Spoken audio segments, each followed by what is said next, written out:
पंजाब जीता क्योंकि पंजाब में भाजपा का था ही नहीं था भाजपा का रोल नहीं था। वो अकाली दल के साथ सालों से लड़ रही थी, उसके बाद भाजपा ने वहाँ पे अपना किया, लेकिन वो जो सिख जो जोड़ पाए वो इस दूसरे के लिए जोड़ पाए, क्योंकि भाजपा कभी ये नहीं कहेगी कि वो खालिस्तान। ऑड इवन पे उसने कितना पैसा खर्च किया पता है आपको? अब उस ऑड इवन को उसने दिल्ली में लागू किया किस लिए? प्रदूषण कम करने के लिए। उसका जो फोटो का जो है वो राजस्थान में देने का जरूरत। राजस्थान के अखबार में राजस्थान में बीजेपी आएगी, गुजरात में बीजेपी आएगी, हिमाचल में बीजेपी आएगी। अभी उपचुनाव हुआ वहाँ पे भी बीजेपी जीती।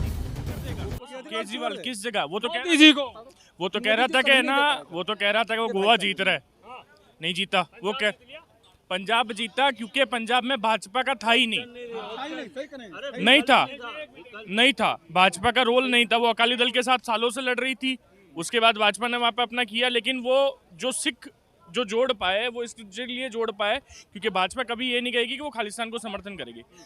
केजरीवाल ने किया है। कहाँ से आते हैं आप? हाँ, राजस्थान से। राजस्थान तो राजस्थान में तो आपने कांग्रेस 24 में कांग्रेस कांग्रेस बना रखी है। देखो वो एक बहुत अच्छी चीज है कि लोकतंत्र की बात जब है, जिसको सही लगेगा वो देगा वोट। अगली बार भाजपा आएगी राजस्थान में, ठीक है, वो 100% श्योर है, लेकिन आप नहीं आएगी। उत्तराखंड में भी नहीं आई, आप कोशिश लगाई, दुनिया भर का पैसा लगाया, गोवा में इन्होंने दुनिया भर का पैसा लगाया, सब कुछ किया, नहीं आना है। पूरे देश की जब आप बात करोगे उसमें चलेगी देश की राजनीति, ये फ्री की राजनीति। अगर अभी एक जब चुनाव चालू किया था इन्होंने, एक बहुत बड़ी रैली थी आम आदमी पार्टी की। आम आदमी पार्टी ने ही लोगों को बुलाया होगा। वहाँ केजरीवाल ने बोला कि आपको फ्री बिजली चाहिए या नहीं चाहिए? उन्होंने क्या बोला था? नहीं चाहिए। तो उसने वो यूं सकपका गया, क्योंकि उसके पास दूसरा कुछ तो है ही नहीं। वो तो जाके क्या बोलेगा? फ्री दे दूंगा, फ्री दे दूंगा, फ्री दे दूंगा। दूसरा वो कहता है कि मैंने स्कूल बनाया, हॉस्पिटल बनाए। कितनी सैलरी लेता है वो? मुख्यमंत्री के तौर पे कितनी लेता है? उसके विधायक कितनी ले? अगर वो उस पोस्ट पे बैठ के अगर ये काम नहीं करेंगे तो क्या करेंगे? रेवड़ी चना तो बेचेंगे नहीं। बनाया किस लिए? सरकार किस लिए होती है? कि भाई तुम एक फंड जो तुम्हें मिले उसको एक सही जगह पे लगाओ।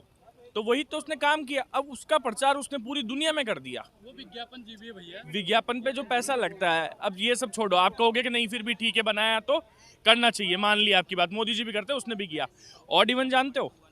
ऑड इवन पे उसने कितना पैसा खर्च किया पता है आपको? अब उस ऑड इवन को उसने दिल्ली में लागू किया किस लिए? प्रदूषण कम करने के लिए। उसका जो फोटो का जो है वो राजस्थान में देने की जरूरत है। राजस्थान के अखबार में राजस्थान में चुनाव आ रहे हैं ना, तो इसलिए जाएंगे नहीं राजस्थान। चुनाव हारे नहीं, मैं उस पैसे की बात कर रहा हूँ कि ऑड इवन के विज्ञापन का पैसा वहाँ क्यों खर्च कर रहे हो? वो लड़ना है ना, चुनाव लड़ना है तो पार्टी फंड से लड़ो, पार्टी फंड से लड़ो ना। चुनाव कौन मना कर रहा है? आपके पार्टी फंड से करो। नहीं करेगा वो। भगवत मान ने कहा, मुख्यमंत्री बाद बनने के बाद में वीडियो आया, उसने अपनी कसम, माँ की कसम खा के बोला मैंने शराब छोड़ दी। उसके बाद फिर उसने दारू पी के वो अब एक वो पढ़ते पढ़ते बचा, उसको सिक्योरिटी गार्ड लेके गया, वीडियो पड़ा है। सीएम बनने के बाद का, सीएम बनने के बाद का वो पढ़ते पढ़ते बचा है और वो जा रहा है आराम से। ऐसे तो मुख्यमंत्री क्या रिप्रेजेंट करेंगे वो देश को? अब वो क्या करेगा? अगर आप कहते हो कि वो चुनाव लड़ेगा, बनेगा, वो इंडिया में कुछ नहीं कर पाया ना, तो वो तो धरना देने बैठ जाएगा अमेरिका में कि हम तो इसलिए नहीं कर पा रहे कि अमेरिका नहीं करने दे रहे। कुछ नहीं करने पाएगा तो अमेरिका में धरना देंगे। तो वो तो मुख्यमंत्री होके हर चीज में, मोदी जी नहीं करने दे रहे, मोदी जी नहीं करने दे रहे। अब 5 साल ये किया, उसकी दाल नहीं गली, उससे समझ में लग गया कि भाई जनता इस बात में नहीं मान रही, तो उसने कहा सीधा किसको टारगेट करता है? एलजी। हर चीज में गवर्नर नहीं करने दे रहा है, गवर्नर नहीं करने दे रहा है। राजस्थान से आते हैं, दिल्ली की राजनीति में बड़ा इंटरेस्ट रखते हैं। दिल्ली की राजनीति पूरे देश की राजनीति होती है। मैं राष्ट्रीय राजनीति पे बात कर रहा हूँ। दिल्ली की राजनीति चलती रहे, वो अगर दिल्ली में सही काम कर रहा है तो कर रहा है। राष्ट्रीय राजनीति में केजरीवाल की जगह नहीं है, कोई सीट खाली नहीं है राष्ट्रीय राजनीति में, अभी तक तो नहीं है। आने वाले 20-30 साल तक खाली होती दिख रही नहीं है। उसका एक बहुत सिंपल सा कारण है, वो केजरीवाल ही है।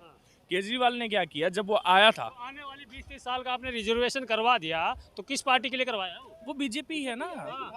आप कैसे खड़ा करोगे? एक संगठन खड़ा करने में, कांग्रेस को एक संगठन खड़ा करने में 60 साल लगे थे। एक ह्यूम करके जिसने इसकी स्थापना करी ना, 60 साल बाद उनका संगठन खड़ा हुआ, तब वो जाके इम्पैक्ट डाल पाया। आरएसएस का आज इतना बड़ा इम्पैक्ट है, उसको खड़े करने में उनको 100 साल लगे, तब उसका राजनीति के अंदर आज इतना बड़ा इम्पैक्ट है आरएसएस का। तो ऐसा तो होगा नहीं, ऐसा तो होगा नहीं कि कल को एक पार्टी खड़ी होती है और वो कह देगी हम राष्ट्रीय राजनीति में आ गए। सपा आज तक नहीं आ पाई, बसपा नहीं आ पाई। भाई साहब केजरीवाल नहीं आने का, नहीं आप नहीं आने का केजरीवाल आप बहुत नहीं आने वाला केजरीवाल, रुक जा यार। फ्री वाली मार के टीडीपी नहीं आ पाई, अन्ना दुर्मुख नहीं आ पाई। ये मैं उन पार्टियों के नाम बता रहा हूँ जिनको 50-50 साल हो गए इन राजनीति में। बसपा को एक टाइम लगा था मायावती प्रधानमंत्री बन जाएगी, आज उसे 2 सीट नहीं मिल पाई है यूपी की राजनीति में, जाकी राजनीति वहाँ की अभी हो। तो नई नई पार्टियों की आप बात कर रहे हैं, लेकिन राजस्थान में तो गहलोत साहब का, पायलट साहब का बड़ा दबदबा है, तो वहाँ कैसे बीजेपी अपना काबू पाता है? ये तो सरकार भी चली जाती उनकी, ये तो बच गए, वो बच गए, उनकी सरकार भी चली जाती है। अभी 15 दिन पहले जब वो इसका चुनाव चल रहा था राष्ट्रीय वाला अध्यक्ष कांग्रेस का, उसमें क्या हुआ, अभी भी खींचतान है, अंदरूनी कलह चल रहा है, साफ चल रहा है। मंत्री बोल रहा है, बीजेपी का कोई मंत्री बोलता है कि मेरे पास पावर नहीं है, मेरे पास ये नहीं है, या राजनाथ सिंह लड़ रहा है कि मेरे को प्रधानमंत्री बना दो, ऐसा चल रहा नहीं चल रहा है। उनसे एक स्टेट नहीं संभाला जा रहा है, कांग्रेस की हालत ये है। अध्यक्ष बनने को तैयार नहीं है एक मुख्यमंत्री जिसके नाम से सत्ता चलती थी कि वो 10 जनपद पे बैठे हैं और प्रधानमंत्री उनकी कठपुतलियों पे चलता था, आज एक मुख्यमंत्री नहीं संभाल पा रहे। तो दिवालियापन देखिए आप कांग्रेस का। केरला से एक आवाज आई है, विकास के आंधी राहुल गांधी, तो राहुल गांधी आ गए 24 के लिए। 24 के लिए एक चीज समझिए, आप अगर जनता को कनेक्ट करना चाहोगे तो कैसे कनेक्ट करोगे? भारत जोड़ रहे हैं। भारत जोड़ो पैदल चलने से वोट दे देगा कोई आदमी? ये आदमी इसलिए वोट देगा कि राहुल गांधी पैदल चल रहा है, मैं चल जाऊं पैदल, दे दो मेरे को, बना दो प्रधानमंत्री। हाँ, ये घूम के आ जाए भाई पूरा कन्याकुमारी से, हर साल पैदल चलते हैं। हजारों लोग ऐसे हैं जिन्होंने साइकिल पे यात्रा कर ली कश्मीर से कन्याकुमारी, प्रधानमंत्री बना दो, किसी को मुख्यमंत्री दे दो। भारत जोड़ो यात्रा ऐसे नहीं होती कि वहाँ पे आपने 150 लोगों के इंटरव्यू लिए, उनको स्पोर्ट्स शूज पहनाए और 25 किलोमीटर चलने से जनता के मुद्दे सॉल्व नहीं होंगे। और जो लोग कहते हैं कि मोदी जी ने विकास नहीं किया, तो विकास में लगता है टाइम, विकास में लगेगा टाइम। आतंकवाद पे रोक लगाई है पिछले 10 साल में, 10 नहीं 2014 के बाद आप आतंकवादी हमला बताओ बड़ा कौन सा हुआ? नहीं हुआ। उससे पहले के बताऊं मैं आपको, कनॉट प्लेस पे ये हालत है कि लोग आने में डरते थे कि यह बम नहीं फूट जाए। ये हकीकत बता रहा हूँ मैं। अगर कोई दूसरे स्टेट से आता ना, तो वो घर पे अगर फोन करता कनेक्ट प्लेस हो, तो वो कहता कि यहीं पे तो धमाका हुआ। नहीं लगता। अब किसको डर लगता है? मैं तो रेगुलर आता हूँ, किसी को नहीं है। देखो भीड़ देखो इनको, पूछो किसी को। और सिर्फ यहाँ नहीं, मुंबई में नहीं है वो, जयपुर में तो बम धमाके हुए थे, इनके समय हुए थे। अब वो आतंकवादी क्यों डर रहा है? वो आतंकवादी इसलिए डर रहा है कि उसने किया था पुलवामा में, एयर स्ट्राइक कर दी उस पर। वो आला कमांडर है उनके कि भैया अगर तुम छोटा सा फोड़ोगे, ये हमारे सैनिक मार देंगे और बेइज्जती कर देंगे पूरी दुनिया में। तो ये हालत है। वो खुद के घर में ही लड़ रहे हैं अब अपने प्रधान। आप कह रहे हैं कि मोदी जी आएंगे, वो तो कह रहे हैं मोदी जी ने देश बेच दिया है। देश बेच दिया? क्या बेचा? आप अरे बताते हैं आपको। मैं इस पे बहुत बढ़िया बात बताता हूँ आपको। देश बेचा, वो कहता है प्राइवेट ट्रेन नहीं चलाओ। अब ट्रेन की पटरी है ना, समझ रहे हो? इस बात को समझना। ट्रेन की पटरी है, उस पर 4 घंटे खाली रहती है, वो ट्रेन चल रही है, उसका रेवेन्यू आ रहा है। आप क्या करोगे? लोगे या नहीं लोगे? लोगे ना। तो वही चीज़ है। अब रोड पे जो रोडवेज की बस चलती है, तो प्राइवेट भी तो चलती है ना। प्राइवेट अपना अलग चल रही है, रोडवेज अपना अलग चल रही है। तो वो है वो उसका मामला। दूसरा, कोई चीज़ घाटे में चल रही है आपकी, आप एक दुकानदार हो, आपकी घाटे में चल रही है, एयर इंडिया घाटे में चल रही है, उसको लेके हर साल 2000 करोड़ रुपए क्यों दोगे उस बात का? बेच दो। नहीं संभल रहा है तो संभालने वाला कोई मोदी जी तो गले पे जाके बैठेंगे नहीं उनके। अगर देख लिया मेरा नहीं चल रहा है, 70 साल से ढो रहे हैं, उसको नहीं समझ में आ रहा है ये काम, बेच दिया, खत्म कर दिया। प्राइवेटाइजेशन हर जगह होता है, और अगर वो होगा तो राष्ट्र के हित में ही होगा। तो वही चीज़ है, जो भी प्राइवेटाइजेशन हो रहा है या जो भी काम हो रहा है, राष्ट्र के हित में हो रहा है। राष्ट्र के हित में ही है। अगर आपको बढ़िया चीज़ चाहिए, बढ़िया चीज़ चाहिए ना, इलाज कराने कहाँ जाओगे? प्राइवेट हॉस्पिटल में जाओगे, गवर्नमेंट हॉस्पिटल में? सुविधाएं मिलेंगी वहाँ। तो जब सुविधा मिलेगी ना, तो आपके लिए गवर्नमेंट की चीज़ भी है, आपके लिए प्राइवेट की चीज़ भी है। आपको जैसा लगता है उचित, आप उसमें जाइए। ट्रेन चल रही है प्राइवेट, उसका किराया ज़्यादा है, आपकी जेब में है, जल्दी पहुंचना है, पूरा एसी चाहिए कंपार्टमेंट, हर चीज़ की सुविधा एकदम एक्यूरेट चाहिए, तो आपको मिलेगी। लास्ट सवाल मेरा यही है, आपकी बार राजस्थान में भी सत्ता परिवर्तन या फिर से?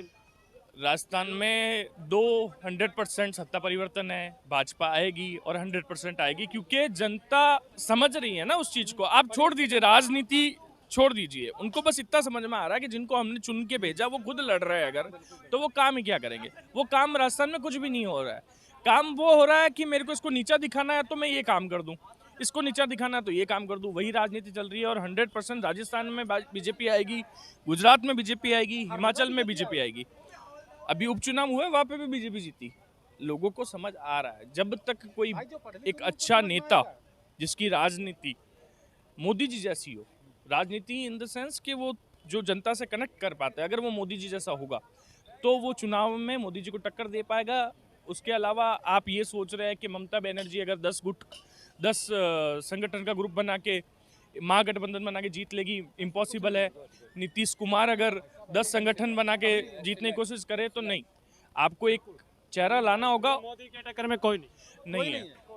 और कांग्रेस ने अपने जो 150 साल का उनका रहा है उसमें सबसे बड़ी गलती सिर्फ एक ही करी कि उन्होंने किसी नेता को ऊपर नहीं बढ़ने दिया।